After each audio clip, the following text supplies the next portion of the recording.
Alhamdulillah wassalatu wassalamu ala sayyidil mursalin wa ala alihi wa sahbihi ajma'in.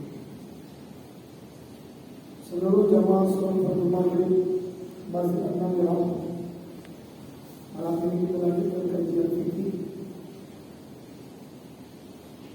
yaitu tentang salat Jumat.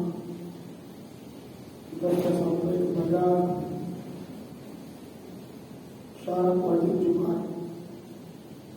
Yang lalu ada 7. Pertama, wajib berislam. Kedua, balik. Ketiga, waras. Keempat, merdeka. Kelima, laki-laki. Keenam, sehat. Ketujuh, mukim. Lanjutan malam ini, dhabitul mukim, dhabitul mustaqim. Ada 3 istilah ini: musafir, mukim, dan mustaqim. Musafir itu orang yang bepergian, meninggalkan tempat tinggalnya, menuju ke daerah yang jaraknya di atas 80 km lebih.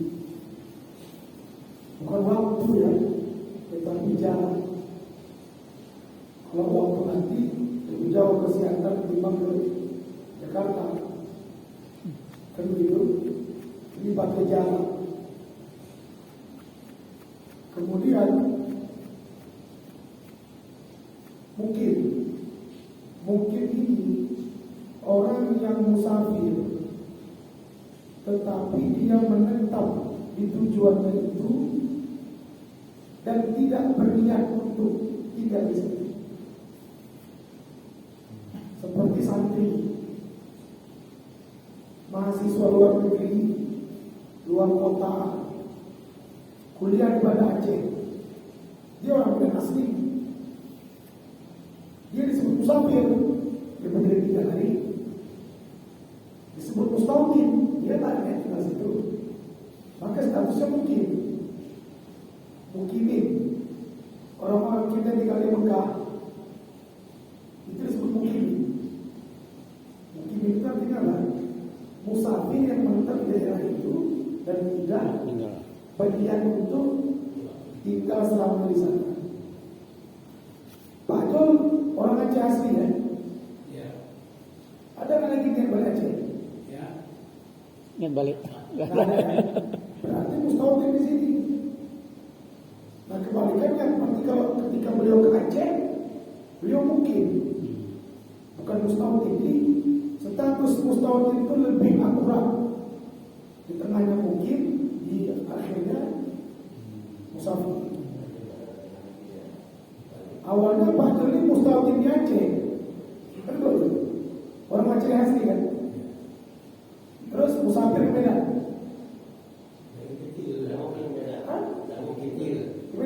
Dari kecil. Lahir di Aceh. Ya, saya menerangkan jangan nanti ibu apa itu kok ada mustaqim, ada mungkin lagi. Jadi mahasiswa yang kuliah di Bandung, ke Jogja, bahkan luar negeri, kan mereka sudah bertahun-tahun. Disebut musafir, tidak. Ini disebut apa? Mukimin, penduduk tidak tetap kalau bahasa kita. Nah, tapi ada kawan saya namanya Hafiz, sama-sama berangkat ke Kairo, Mesir. Dia dapat orang Mesir. Dia orang Mesir asli. Asli orang Mesir, jamu dia orang Mesir. Tak apa doa dia tak. Dan sekarang kita di Mesir. Pernah pulang ke Indonesia berapa lama bawa bini dia kembali. Saya orang jamu orang Mesir itu bukan main-main itu. Jamu orang Mesir itu tak main-main itu, jamu betul itu. Karena dia diam. Mau keluar dari mana sebagai menantu? Kan tak main-main itu. Nah sekarang dia menjadi mustaqim di Mesir. Jadi penduduk Mesir dia. Walaupun mungkin paspor Indonesia. Itulah contohnya. Nah, watajibul jum'ah ala mansari al-azhar min taraf al-qaryah al-baldah mimma yali al-balad alladhi tuqamu fihi al-jum'ah ma'a sukun ar-rih was-sawt. Siapa saja yang mendengar azan Jumat berkewajiban dia untuk melaksanakan Jumat, walaupun dia berada di ujung kampung. Tetapi zaman dahulu kala Nabi akan bersabda, siapa yang sudah sholat Id, Idul Fitri atau Idul Adha, maka tak perlu lagi dia Jumatan. Ada Jumatan istilah. Boleh dia nak Jumatan. Oleh kita ketika itu dipelintir, jadwal lebaran hari Jumat. Dan gimana Pak? Boleh kalau Jumatan. Itulah kalau membaca namanya asbabul wurud, kronologi turunnya hadis itu. Rupanya waktu itu karena sangat jarangnya masjid, sehingga susah. Jadi orang-orang yang turun ke masjid untuk rame-rame sholat Jumat atau sholat Idul Adha, kemudian dia pulang lagi, itu jarak untuk dia pergi dan pulang serta datang lagi itu tak mungkin. Oleh karena itu udah kau masa Jumat tak apa-apa, karena inti Jumat itu kan khutbah itu, dan kau sedang mendapatkan khutbah kan di pasar raya. Alasan Nabi membolehkan kau sejumat lagi apa? Jauh. Bukan karena raya tadi, karena masjid yang berjauhan. Ya kondisi masjidnya bukan karena sudah raya, bukan karena khutbah tadi. Oleh kita enggak Jumat, ya sudah, dia berdosa. Ya kan? Jadi kita perlu ada membaca kenapa hadis ini muncul. Namanya asbabul wurud. Kalau ayat asbabun nuzul, ya, walaupun kata Imam Sayyidi tak semua ayat ada asbabun nuzul dan juga tak semua hadis ada asbabun wurud. Tapi jangan sampai yang ada dia tak ada. Nabi tiba-tiba bilang, siapa yang baru saja selesai makan daging unta, hendaklah dia berwudu. Itu hadisnya ya. Ternyata oleh orang yang baca, setiap kali dia makan daging unta, walaupun dia berwudu, wudunya tak batal, dia berwudu lagi. Kenapa berwudu lagi? Ya orang ada hadisnya kok. Padahal dulu ceritanya, ada sahabat yang baru masuk Islam, dia belum mengerti kalau buang angin itu batal wudu, belum ngerti. Oleh sahabat yang tahu dia batal wudu, enggan untuk menyampaikan, dia takut tersinggung. Dilapor ke Nabi, ya Rasul, itu orang itu betul diri. Saya nggak berani setahun jadi kesuruh dia. Oleh itu, oleh Nabi memberikan himbauan global. Siapa yang sudah selesai makan daging unta, kan dia berwudu. Dia berwudu semuanya, termasuk dia. Semua. Itulah asbabul wurud. Bukan berarti setiap kali selesai minum unta berwudu dan lain sebagainya. Wudu ini unta buat ayam, apa berwudu? Makan yang pengen berwudu apa? Ayam geprek berwudu apa? Ya, hati-hati. Baik. Aqsamun nasi fi huduril Jumat. Beberapa jenis orang dalam menghadiri Jumat. Yang pertama, man tajibu alaihi, orang yang mesti Jumat. Wa tasihhu, dan sah Jumatnya itu. Wa taqid, artinya ikut dia melaksanakannya, ikut dia dalam hitungan. Siapa itu mustahil? Dia dihitung. Jadi yang kita dengar bahwasannya ada kewajiban 40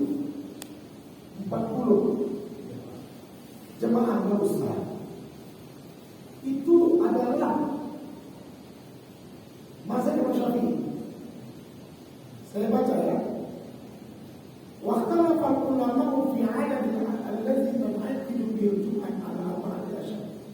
Ada 14 pendapat imam ini.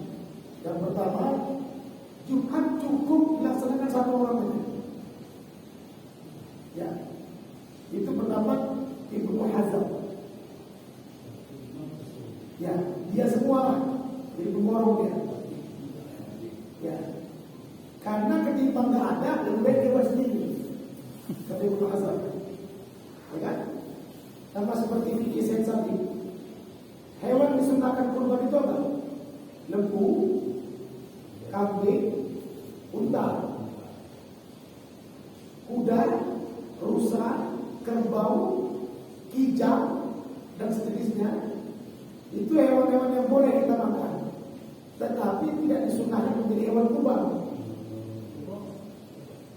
Kerbau tidak disunahkan, itu lembu. Bakar itu. Kerbau itu lainnya di bahasa bakar itu.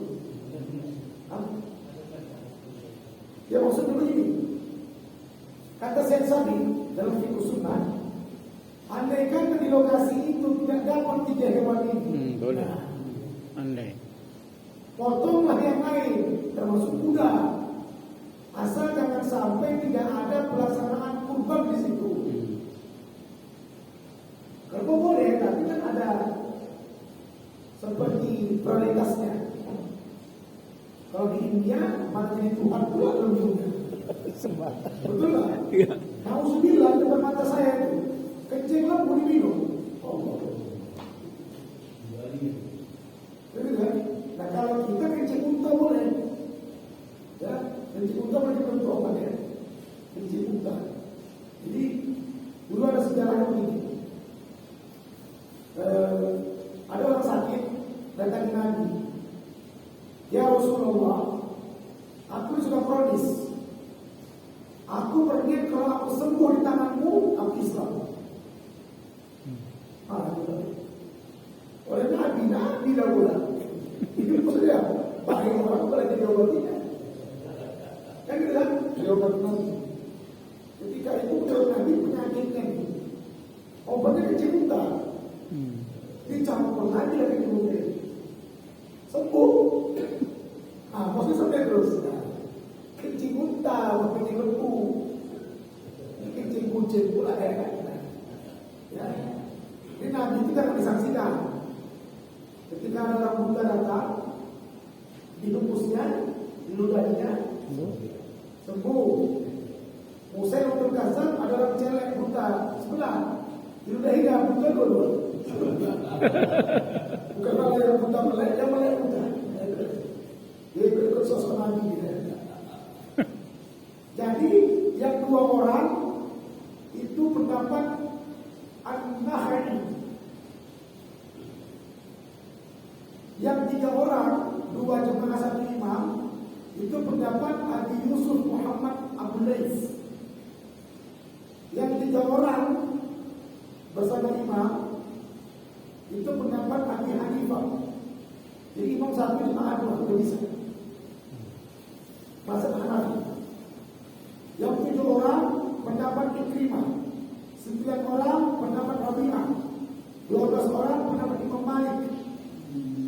Kemudian 12 orang tanpa imam pendapat Ishaq, 20 orang dari Ibnu Habib, Imam Malik juga, 30 orang Imam Malik juga, Arba'un ma'al imam, 40 orang bersama imam, wa huwa al-mu'tamad fil mazhab Syafi'i. Itu yang paling kuat pada Syafi'i. Kita lihat orang. Akan boleh Ustaz, jangan. Kita mesti fanatik. Fanatik dengan mazhab yang kita pilih. Akan boleh Ustaz, tidak boleh. Itu kan talfik. Talfik itu mudah kan? Pindah sana, pindah sini. Lompat sana, lompat sini, jangan. Nanti tidak rampung. Kan? Lompat sana, lompat sini. Kalau kita gelam dia kan? Kau apa lagi dia? Ya kan? Bukan apa lagi, belum. Biasa kan dia boleh. Kan? Tak ngerti kita. Jadi kita mazhab Syafi'i mereka itu 40. 39 jemaah. 40 sama imam. Khamsun, wajib 50. Pendapat Imam Ahmad bin Hambali. Jadi jangan dianggap terlalu banyak. Imam Ahmad Hambali 50 orang. Ada yang 80. Imam Nawawi. Jadi banyak itu. Nah kita ini 40 orang itu setelah itu mustahil semua. Itu maksudnya. Jadi kalau di daerah kita ini misalnya banyak mahasiswa ikut sholat kemarin, tinggal 80 orang mahasiswa itu. Sementara kita yang asli orang Seroja cuma 25. Memang semuanya 105, tapi itu sholat wajib zuhur.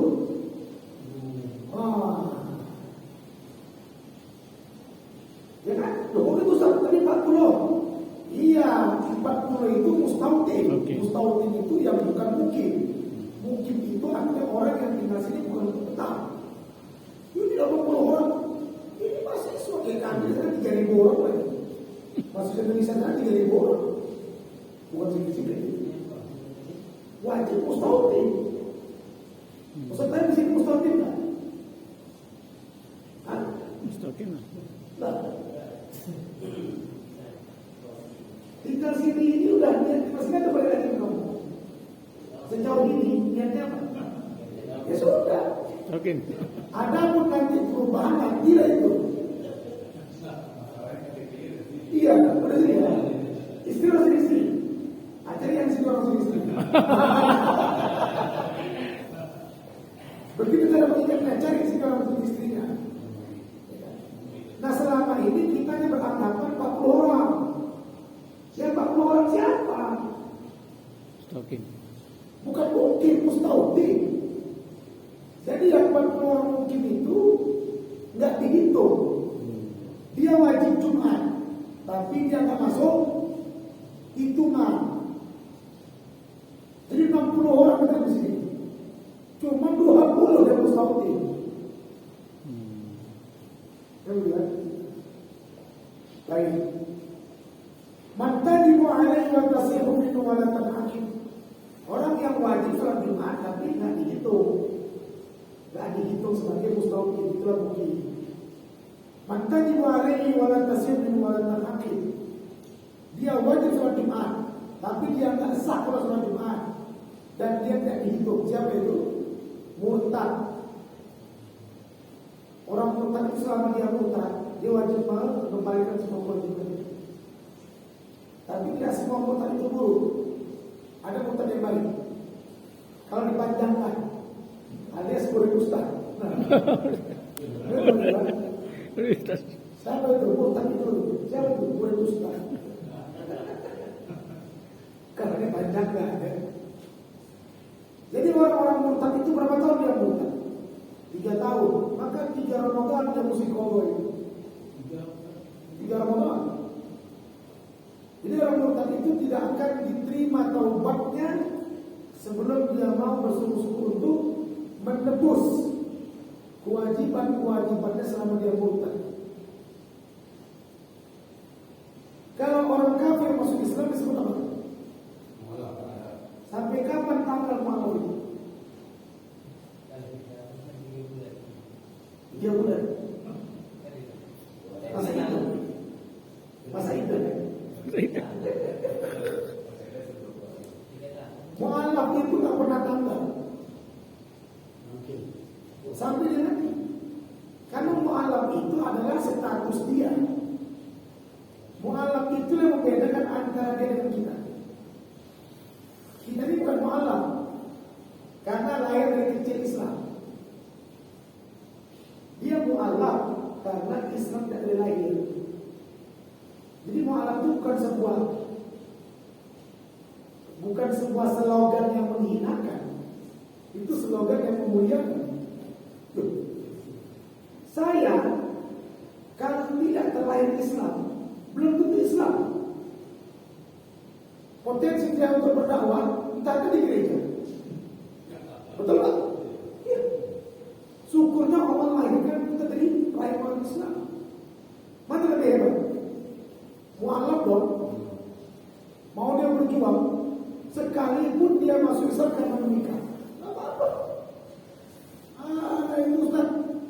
Bukan karena serius itu, enggak.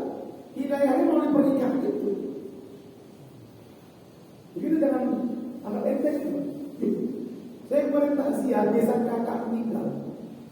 Kok masih banyak kali dia pakai itu kan? Rupanya almarhumah itu masuk Islam karena menikah dengan si bapak ini. Hebat betul nih. Kakak kandungnya, adik kandungnya masih kata begitu ada. Kau cepat kali yang kau belum kawin, dia mana tahu dia pernah mau mati. Hebat itu, malam itu hebat. Ya, di malam itu sampai wafat menunjukkan dia Islam tidak dari lagi. Karena pada tadi orang risih dengan mualaf itu. Kau mesti bangga dengan mualaf itu. Saya pernah mandikan jenazah Cina mualaf. Jelas? Anaknya tahan. Juga masuk Islam karena menikah. Sampai meninggal saya bilang mualaf itu luar biasa. Supaya kita jangan sepilih dengan kata-kata mualaf. Felix Xiao mualaf. Yahya Wali mualaf. Ya kan? Irene Andono mualaf. Hebat itu. Itu lagi rusak kita Nabawan mualaf. Hebat itu. Itu benteng-benteng kita ini. Prabowo mualaf. Karena menikah dengan anak presiden. Kalau mantap. Hebat Prabowo. Ya kan? Makanya saya masih belum bisa mungkin ya, betul. Makanya saya terus berkampanye di atas mimbar, pilih pemimpin yang menurut Anda dekat dengan Allah Subhanahu wa taala. Itu standar tertinggi. Ada yang lain?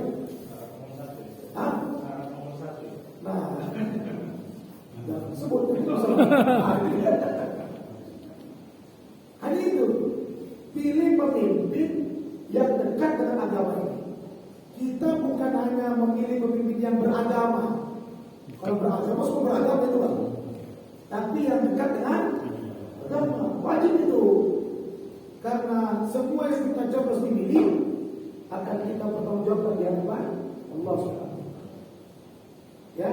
Lihat ya, tidak boleh mau terang-terangan mau dia wajib kita dengan itu. Standarnya apa? Dekat dengan Allah SWT. Kenapa itu Ustaz? Pak, kita disuruh Nabi cari bini aja Pak, yang mau kita pakai sendiri. Fasfar bizati, prioritaskan agama dan itu untuk pakai sendiri Pak. Apalagi untuk dipakai satu negara. Ya kan? Kita mesti tajamkan dari itu. Untuk bini satu orang aja mesti yang agamanya lebih cepat. Apalagi untuk jadi panutan satu negeri. Nah, jadi jangan tahu-tahu Pak. Apa namanya? Suarakan terus perkara-perkara Allah Subhanahu wa taala itu. Dikatakan bahwa segini itu kok yang dekat dengan agama yang membutuhkan itu. Oke, jadi orang yang berikutnya adalah tidak wajib tetapi sah kalau dia mau dan dia dihitung. Siapa itu? Orang sakit yang mustahil. Dia sakit, pakai kursi roda. Pak, datanglah Pak ke masjid Pak. Nanti kalau Bapak tak ada kurang pula satu Pak. Kan kan, walaupun dia sakit dia mustahil juga.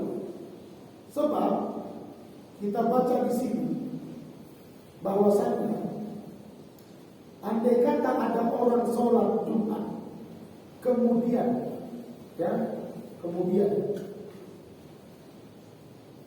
jumlahnya itu 40 dengan imam pas 40 si mustahil ini.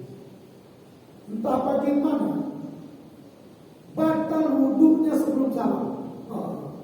Satu orang. Coba itu. Jadi ini memang betul ini. Bilangnya apa? Makin nakosu, maka jika jumlah 40 itu kurang, kok usah kurang. Ka'adin taqada wudu'a hadin qabla salami, karena ada satu jemaah yang batal wudu'nya sebelum salam imam.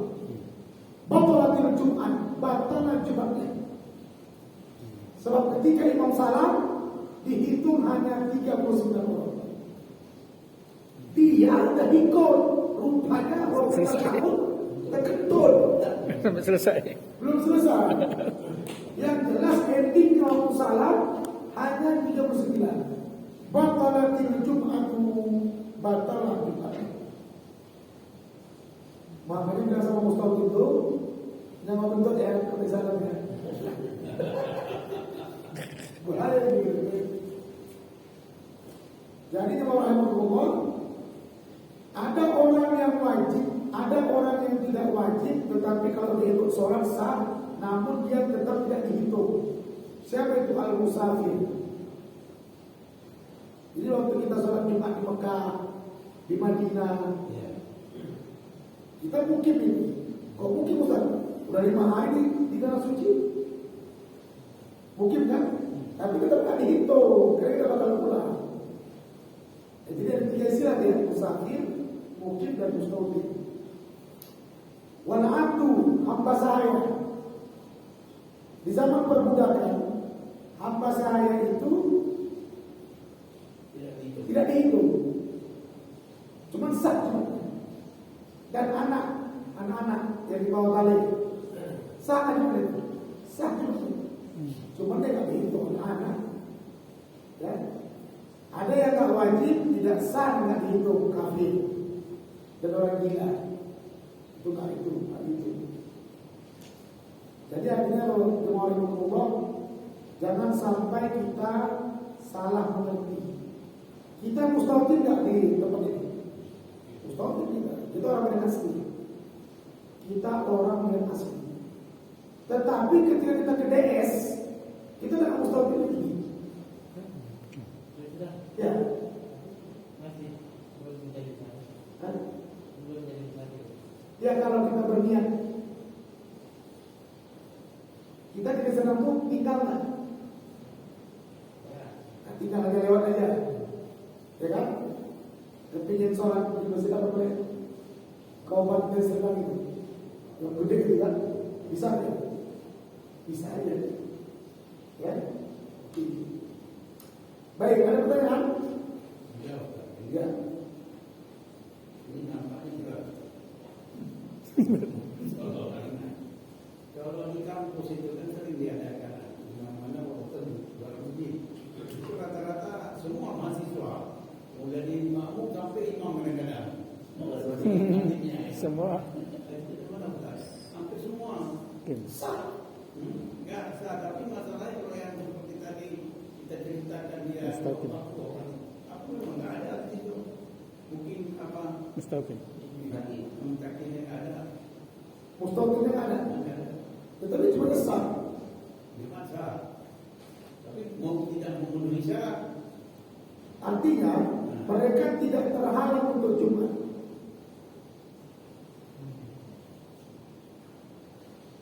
Enggak, maksud saya apakah perlu di salat zuhur lagi kalau kita ikut di situ? Nah, Itu. kalau itu pertanyaannya, jika Pak Zul bermazhab Syafi'i, ya perlu lah. Memenuhi. Sebab Pak Zul sudah melihat ini wajah-wajah perantau semua ini. Iya. Kan itu. Artinya kita tidak boleh mengakomodir Jumat ini ditolak. Karena boleh jadi pesertanya itu tidak semuanya bermazhab Syafi'i. Di situ letak fikirnya. Jadi baiknya kalau berarti wajib keluar saja. Keluar dari kampus ya. Enggak, maksudnya begini. Saya melihat ini di Aceh ada satu masjid kalau kita menemukan Aceh itu paling tinggi namanya. Jadi pinggir jalan besar itu hampir 50% lebih habis salat Jumat salat Jauh lagi. Oh, nanti kumpul ya. Ulang. Tidak pernah saya pikir ini. Ulang dulu. Karena nggak ngerti dia tadi ini aliran lain nih. Ternyata berarti mereka kental Syafi'inya. Iya. Saya kalau orang itu diundang, dulu lagi. Kalau Aceh itu andalan mazhab Syafi'i untuk di Sumatera. Ya, kalau di Jawa tak kalah, Jawa lebih hebat dari kita. Yang saya bilang apa? Badan Sumatera ini yang paling pakar tentang Syafi'i itu Aceh. Itu udah kita akui. Karena di Aceh itu daya-dayanya sangat sering menyelesaikan kitab. Kita ini kalau punya umur sehat-sehat, bisa kita tambahkan di satu kitab. Bisa setengah jalan kita. Kan betul kan? Nah di Aceh itu tidak diakui fikih mereka kalau mereka belum menamakan mahali. Betul kan? Mahali itu luar biasa. Saya pernah baca mahali, memandang wajah wanita yang bukan mahram dari pancaran air sungai itu haram hukumnya karena seperti melihat dari cermin. Oh, gimana itu bang? Menjawab itu. Jadi cewek itu cuma awak tengok air, cantik juga. Itu udah haram. Kecermin. Dan itu dikunyah-kunyah sama orang Aceh itu. Makanya kalau Aceh itu tetap haram. Salah itu. Karena kita banyak baca kitab, tapi jarang yang khatam. Nah Aceh kalau nggak khatam nggak sah. Satu yang kedua, mereka kalau sudah khatam, mereka itu direstui sama guru-gurunya untuk menerjemahkan kitab itu. Diterjemahkan kitab itu. Dan saya waktu mengajar di UINSU, kitab Mahali itu, terbantulah pemahaman saya gara-gara terjemahan dari Tengku orang Aceh itu. Kalau saya ampun juga baca Mahali itu nggak sanggup, tapi tingginya pemahaman itu. Tapi kan ada terjemahan yang lahir daripada Aceh, Dayak mana itu kan. Sampai hari ini saya pesan harganya 800.000. Antarkan sekarang karena saya ngajar di WIN. Waktu itu ya, ada beberapa yang Islam. Kalau nggak ada waktu, jadi kalau untuk Aceh, Pak Jul, tidak paling banyak saya sudah yakin nih. 50% sudah suruh lagi memang sudah kekentalan sapi ini. Tapi Ustaz, kalau kita nggak ikut sholat zuhur itu bisa, karena kita kan di Medan nih. Boleh. Boleh. Karena abang musafir kan? Iya. Berarti abang padakan zuhur abang di Jumat. Boleh. Boleh. Karena nggak mau ikut orang itu lagi kan. Nggak perlu karena abang tidak Bukan musafir. mungkin ya. Betul. Musafir itu dikasih opsi. Mau Jumat, tak usah ikut zuhur. Atau Mau zuhur, tak boleh ikut Jumat. pilihan. Kan jalan di jalan, nggak berarti Jumat. Nggak usah. Nanti kita jamak takhir di asar, udah selesai. Boleh. Boleh kan? Jadi kalau kita memang tahu lah di situ memang kurang orang yang seperti ini. Kalau Ustaz Taib sudah hakul yakin, Jumat lah. Yang di daerah itu memang kurang. Apa enggak sebaiknya kita cari masjid lain yang Kalau bisa, Kalau ada. ya kalau bisa. Iya. tetap kita dakwah mendirikan iman itu dakwah umat Islam. Nah kalau bisa cari masjid lain, carilah. Masalahnya nanti seperti di Jepang, itu masjid itu dari segi pakam, berbentuk masjid. Lebih baik Ustaz Taib dengarkan aja cuma di situ, kemudian zuhur itu selesai. Benar kan? Iya. Jadi yang mau dipelajari ini, kita tidak boleh mengakomodir masjid satu Jumat itu tidak sah Jumatnya karena banyak pendatang. Nggak boleh. Itu jangan sebab keluar statement itu. Kenapa? Karena kita tidak bisa menjamin semua bermadzhab Syafi'i. Iya. Nah, itu dia. Sempat dia Ibnu Hazm cuma satu orang sah.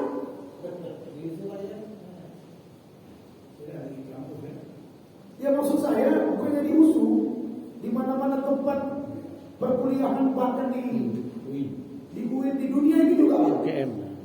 kan gitu kan? Tetapi tadi kembali kepada khazanah keilmuan kita, tidak semua orang bermazhab. Imam Syafi'i yang meninggal di Mesir pun tidak lebih banyak orang termasuk dia. Banyak itu Di Mesirnya ya. di Mesir. Karena banyak ambal itu kan. Ya, Oke. Saya di kampus ini, jadi pernah sepertinya memakai bahasa Inggris. Sedangkan umumnya di situ kan kan ngerti. ngerti kan. Diterjemahkan. Nah, kalau mau betul-betul mulai mazhab Syafi'i, nggak sah digunakan. Karena dalam mazhab Syafi'i itu bahasa yang harus digunakan dalam sholat Jumat bahasa Arab. Dan nggak mungkin kan? Atau bahasa yang dimengerti oleh audiens. Kan gitu. Jadi artinya apa? Seharusnya itu tidak terjadi. Kan begitu. Dia kan kasih khutbah, dia kasih kuliah umum aja. Kalau dia kasih kuliah umum, ada penerjemah. Kalau khutbah gimana penerjemah? Khutbah ada. Karena ada yang bahasa Arab, ada yang Inggris. Nah mungkin harapan rektor agar mahasiswanya lebih cerdas pintar mengerti bahasa itu mungkin. Karena kan ini bukan akademik. Jadi waktu ada rombongan ke Turki pas hari Jumat, ngebet mau Jumatan. Jadi saya kasih masukan waktu itu, kita pas Jumatan. Pertama kita musafir. Yang kedua kita nggak ngerti apa kata dia. Jadi nggak sampai wasiat takwa itu kan, nggak ngerti. Iya. Nah, 2 bulan yang lalu saya ke Masjid India, Kuala Lumpur, di Masjid India itu. Masjid India, mau deh, Jumatan. Sebaik amma ba'du, langsung nabrak ke orang-orang. Satu huruf nggak ngerti, Pak. Sampai habis.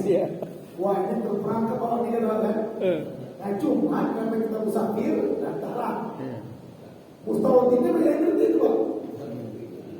Sampai saya bilang sama orang situ, kenapa ini dibolehkan oleh kerajaan ini? Di Indonesia nggak boleh. Benar nggak? Iya. Yang kita tahu Indonesia ini ada nggak satu masjid yang menggunakan bahasa negara lain? Nggak ada. Kalau saya kemarin ke Aceh, bahasa Aceh, bukan di Banda ya, di daerah itu, di Tahap bukan bahasa berhenti Jumatan, bahasa Aceh, bukan negeri dia. Betul nggak? Ini kita maksud di daerah Johor atau daerah Sunggal ada satu masjid permanen yang menggunakan bahasa Mandarin, misalnya. Nggak ada di sini. Seharusnya tidak boleh kan? Bahasa India, bahasa negara luar. Kan itu permanen Pak sampai sekarang. Kata dia Pak, sebelum saya lahir udah ada ini. Ya. Itu cukup lama kan? Oke baik. Jadi intinya kita yang berusaha ini, kalau kira-kira ini kayaknya batu asing ini kan juga untuk menyempurnakan jiwa kita ya, sudah kan? Tanpa harus melirik yang lain dan tak mempengaruhi kau. Karena kita tak tahu masa apa kan? Nggak boleh. Kita mesti buka masa itu ketika dalam forum diskusi. Makanya waktu kita haji, kita pakai sandal jepit untuk hukum. Ada kawan dari luar negeri pakai tertutup kakinya, tertutup kakinya. Jadi saya nggak tahu itu, kok pakai sebab itu. Saya bilang batal itu, anak Hanafi gitu. Nah, tidak tahu. Ah, itu dia. Pengalaman itulah yang bisa kita ajarkan kepada yang lain. Anak Hanafi dia apa saya? Berarti dia mazhab. Kalau artinya kita nggak boleh seolah-olah mazhab ada Syafi'i. Iya, betul. Batal dulu. Cuma kalau kita tengok Ustaz Taif ini bermazhab yang tidak batal wudu bersentuhan sama istri. Kita nampak tadi waktu dia mau ke masjid disalahkan dirinya tanpa alas, ya. Kemudian kita tengok dia dari masjid nggak ambil wudu lagi. Kita yang berorganisasi batal di mata beliau. Batal, yang tahu ya, karena menurut kita wudu itu batal. Tapi kalau nggak nampak, nggak ada masalah. Itu baru hukumnya. Jadi kalau nampak, nggak bisa, udah kita pulang aja. Dan kita nggak boleh ngomong sama orang. Tadi aku tengok, nggak bisa. Katanya dia tengok lain. Kita tahu memang Kita ini dulu ibadah lain.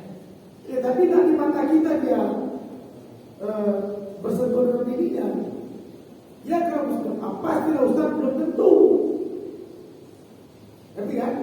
Kita yakin Ustaz ini bersahabat aja. Pasti Ustaz, dia pasti nyium biniknya kalau pergi. Dikecilkan ke biniknya. Hukum itu kalau terlihat Pak. Kalau tak jangan dihukumkan. Ya.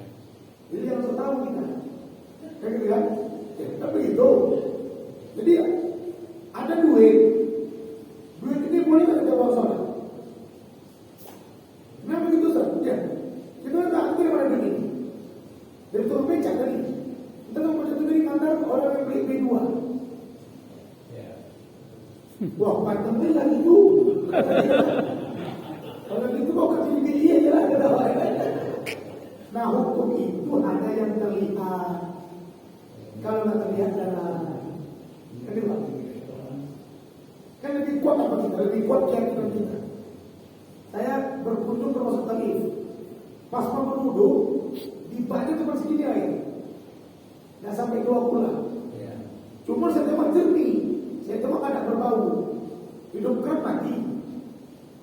Sah air bisa pergi wudu. Sah. Ustaz, kan ada anak Masjid Taif. Malah tadi dia cekok-cekok itu. Oke, mungkin. Tapi kau nampak tak? Enggak. Jangan kau hukumkan sesuatu yang nampak.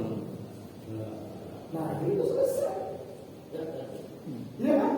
Jadi itu betul-betul matang untuk menentukan hukum itu. Di mana tahu kan? Nggak ada orang yang tahu. Emang nggak tahu apa yang tahu. Nggak lihat. Orang sudah tahu kan? Karena mereka dekat sama agama, udah jangan ragu-ragu lagi. Itu maksudnya kan? Ya. Baik, terima kasih. Semoga bermanfaat. Mudah-mudahan menjadi ilmu yang dapat diamalkan. Assalamualaikum warahmatullahi wabarakatuh. Bismillahirrahmanirrahim. Allahumma zidna ilman nafi'an warzuqna fahman wasi'an. Wa amalan maqbula. Subhanakallahumma wa bihamdika nashhadu an la ilaha illa anta nastaghfiruka wa natubu ilaika. Subhana rabbika rabbil izzati amma yasifun wa salamun alal mursalin.